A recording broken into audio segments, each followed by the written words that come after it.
We spent 2 amazing days in San Salvador, the capital of El Salvador, a city once known as the murder capital of the world.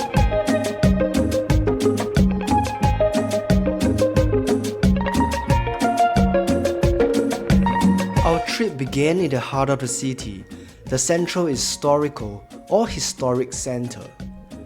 Compared to other parts of El Salvador like Santa Ana or the Ruta de las Flores, we were struck by how pristine it is. We arrived during the festive season, and Centro Historico was decked out for Christmas, with decorations, games, and families hanging out together. But there's something else we couldn't help noticing. Police officers seemed to be everywhere patrolling the streets. It didn't feel intimidating, but more like a reassuring presence. Our first stop was the Metropolitan Cathedral of San Salvador, sitting proudly in Captain Gerardo Barrios Plaza. This is the main cathedral of El Salvador, though not quite as flamboyant as some other churches in Central America. Standing here since the early 1800s, it had to be rebuilt once due to an earthquake and another time because of a fire.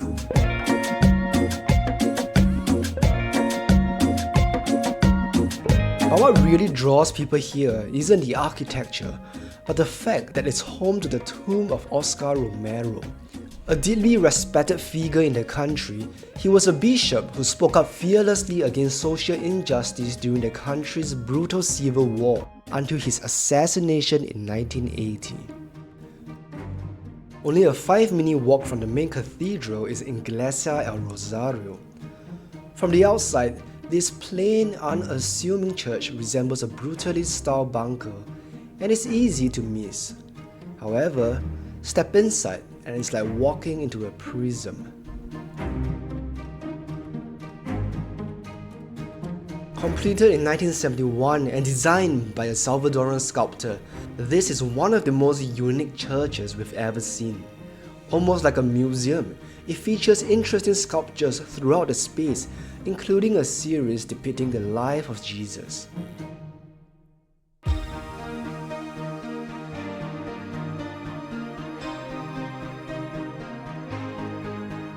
However, the church does have a haunting history.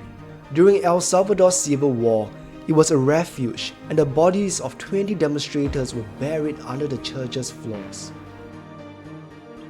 While you're in Centro Historico, one building that will absolutely look out of place is the National Library of El Salvador. Made of sleek lines and looking very modern, the inside is bright, spacious, and welcoming. Best of all, it's air-conditioned. After a hot day walking around, it's an oasis. And even if you don't want to read, each floor has its own theme, and we were surprised at how elaborate each section was.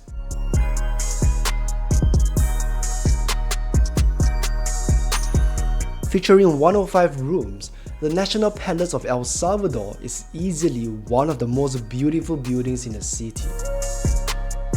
At only $5 an entry, which includes a tour guide, this is truly a hidden gem in San Salvador. Completed in 1911, the palace served as the seat of government for El Salvador for much of the 20th century.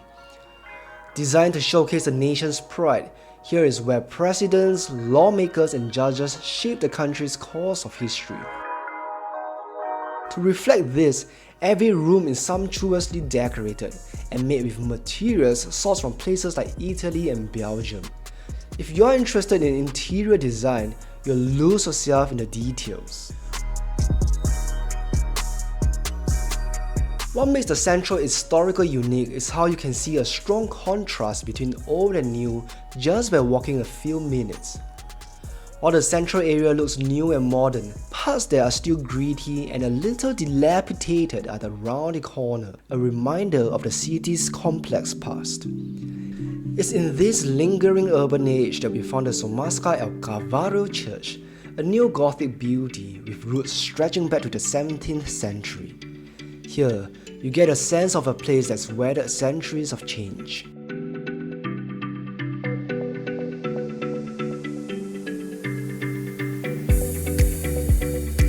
Then there's the San Salvador Central Market, a sprawling complex of stores selling everything from meat and cooked food to clothes and souvenirs.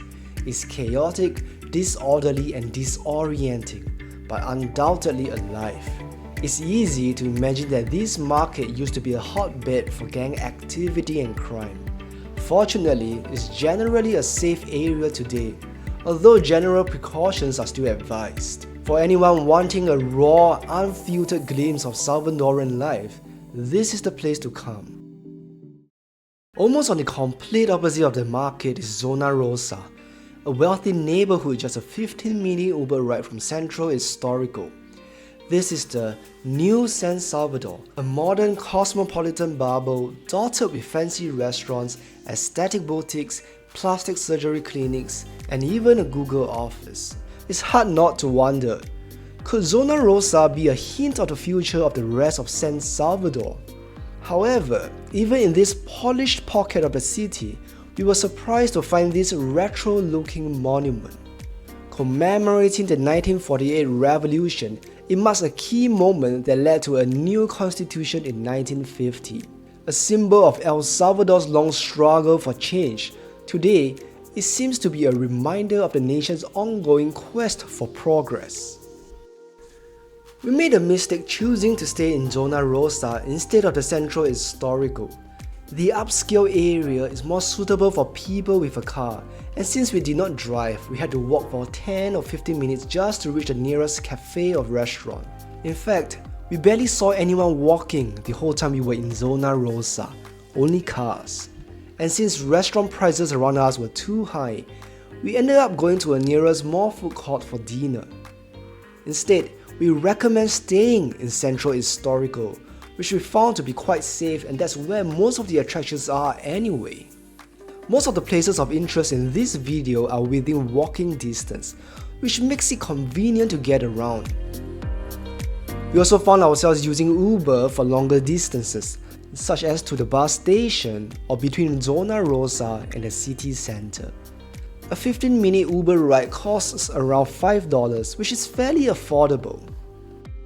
Finally, if you're already using US dollars, there's no need to change money. San Salvador is the only Central American country that doesn't have its own currency and uses US dollars instead. Moreover, since September 2021, Bitcoin is legal tender here too. Honestly, there's no better time to visit San Salvador than right now.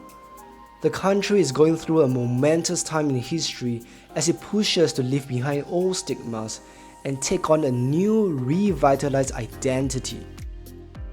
Walking around San Salvador, there's a real sense of change in the air, and it's definitely a city worth seeing for yourself.